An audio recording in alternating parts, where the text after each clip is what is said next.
কেউ জানে না রাতের অন্ধকারে মাটি সব গোপন কথা ঢেকে রাখে, কিন্তু কিছু মাটি আছে যেখানে শান্তি পায় না মৃতরাও। আমি হাফসা। সেদিন বিকেলে আমার নানু মারা গেলেন। আমরা সবাই শহর থেকে গাড়ি ভাড়া করে গ্রামে নানুর লাশ নিয়ে যাই। গ্রামের বাতাসে এক অদ্ভুত নিস্তব্ধতা ছিল, যেন সবাই চুপচাপ অপেক্ষা করছে। নানুর মৃত্যুতে আমার বুক ফেটে যাচ্ছিল, কারণ ছোটবেলা থেকে নানু আমার সবচেয়ে কাছের মানুষ ছিলেন। দাফনের সময় গ্রামের মসজিদে জনসমাগম হয়েছিল, সবাই কান্নায় ভেঙে পড়েছিল। আমরা মাটি চাপা দিলাম, দোয়া পড়লাম, আর ভেবেছিলাম এবার অন্তত নানু শান্তিতে থাকবেন। কিন্তু রাত নামার সাথে সাথে গ্রামের পরিবেশ অস্বাভাবিক হয়ে উঠল। আকস্মিক ভাবে কুকুরগুলো হাহাকার শুরু করলো, যেন কবরের দিকে তাকিয়ে ঘেউ ঘেউ করছে। বাতাস হঠাৎ ঠান্ডা হয়ে গেল, নারকেল গাছের পাতা অদ্ভুত শব্দে তুলতে লাগলো। আমি বারান্দায় দাঁড়িয়ে সব দেখছিলাম।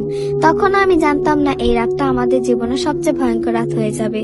রাত বাড়তেই গ্রামের মানুষ ফিসফিস করতে লাগলো, কবরের মাটি নাকি অদ্ভুত ভাবে নড়ে উঠছে। আমি শিউরে উঠলাম। আমার ছোট মামা বলল এমনটা নাকি কবর খোঁড়া হলে হয়, কোনো দুষ্ট লোক লাশ নিলে। আমরা সবাই আতঙ্কে ছিলাম, কিন্তু পরদিন সকালে গিয়ে দেখি নানুর কবর খোঁড়া, ভেতরে কোনো লাশ নেই।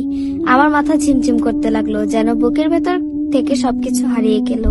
প্রথম দিকে কেউ বিশ্বাস করতে চাইলো না। কেউ বলল হয়তো শেয়াল টেনে নিয়েছে, কেউ বলল গ্রামের কবরস্থানটা নাকি আগে থেকে অশরীরীদের দখলে। কিন্তু আমি জানতাম এটা কোনো সাধারণ ঘটনা নয়। কয়েকদিন পর একজন অচেনা লোক এসে আমার আব্বাকে গোপনে বললেন এই লাশটা কালো জাদুর জন্য নেওয়া হয়েছে, কবর খোঁড়া হয়েছে রাতের আধারে, আপনাদের ওপর এর প্রভাব পড়বে। সেদিন থেকে আসল ভয়ঙ্কর কাহিনী শুরু হলো। রাতে ঘরে ঘুমালে দরজা নিজে থেকে কাঁপতে থাকে, জানালার বাইরে কে যেন হাঁটে। আমার ছোট বোন জুহি মাঝরাতে চিৎকার দিয়ে উঠে বলে নানু দরজার কাছে দাঁড়িয়ে আছে। আমার মনে হতে লাগলো নানু শান্তিতে নেই, কে একজন তার লাশ নিয়ে গেছে, অশুভ কিছু করছে। কিন্তু কি আর কোথায়? নানুর লাশ হারানোর পর থেকে আমার জীবন যেন এক অদ্ভুত অন্ধকারে ঠেকে গেল। প্রতিদিন রাত নামলেই বাড়ির ভেতর ভয়ের এক ঘন কুয়াশা নেমে আসে। প্রথমে আমরা ভেবেছিলাম হয়তো এটা আমাদের মানসিক ধাক্কা, কিন্তু না, ঘটনাগুলো এত স্পষ্ট ছিল যে অস্বীকার করার কোনো উপায় রইল না। প্রথমে অশুভ ঘটনা। সেদিন রাত প্রায় 1টা হবে।